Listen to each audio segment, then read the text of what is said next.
তুমি আমাকে চিনছো? কেমন আছো? আমার দেখেন ম্যাডাম ও চিনতে পারে নাই। আচ্ছা আমি রিকশা নিয়ে নিই। সেটা হচ্ছে আমি আর রিজিক একটা অ্যাক্টিং করব এখন, তাই না? হ্যাঁ। তো শুটিং করছি আমি হচ্ছে রিজিকের নতুন টিচার স্কুলে, আর রিজিক হচ্ছে নতুন আজকে প্রথম স্কুলে এসেছে। ওকে, অ্যাকশন। হ্যালো রিজিক। Hello mummy. আমি তো মাম্মি না, আমি এখন তোমার টিচার। Hello teacher.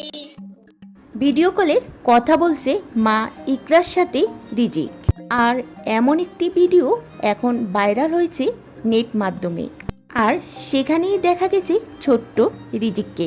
কিন্তু এখানে কি রিজিক জানে রিজিকের মা ইকরা এই পৃথিবীতে নেই? রিজিককে সান্ত্বনা দেওয়ার জন্য ভিডিও কলে দেখানো হচ্ছে তার মা তার সাথে ভিডিও কলে কথা বলছে। রিজিকের মা অসুস্থ, তাই সুস্থ হওয়ার জন্য বিদেশ গিয়েছে চিকিৎসা করার জন্য, আর এটাই বোঝানো হচ্ছে রিজিককে। অথচ রিজিক জানে না এটা তার মা না, অন্য কেউ। তো ভিউয়ার্স, ভিডিওটি সম্পূর্ণ দেখুন। রিজিক তার মা ইকরাকে মনে করে কার সাথে কথা বলছে, বেশ হাসি খুশি রয়েছে। রিজিকের মা মারা গেছে আজ 14 দিন। হঠাৎ করে রিজিককে দেখা গেল তার মার সাথে ভিডিও কলে কথা বলছে। তবে রিজিকের মুখটা কেমন জানি বিষণ্ণতা, আগের মতন তেমন চঞ্চলতাও নেই। বিষণ্ণতা, চাপ স্পষ্ট, মন মানন্য হয়ে গেছে ছেলেটা। রিজিক যাতে হাসি খুশিভাবে থাকে এবং রিজিকের মনটা যেন ভালো থাকে সেটাই চেষ্টা করছে পরিবারের সবাই। তবে তার মনটা এখনও মরা মরাই। এছাড়াও রিজিককে নানা বাড়ি যাওয়ার অনুমতি দেয়নি আলবি, তাই রিজিক এখন তার দাদি ও চাচুর সাথেই রয়েছে। এতটুকু এই বাচ্চাকে কেমন চাপে রেখেছে আলবি, কেনই বা নিষেধ করেছে নানা নানির সাথে দেখা না করতে আলবি? এই রিজিকের জন্য সবারই মন খারাপ, সবারই মন কাঁদে।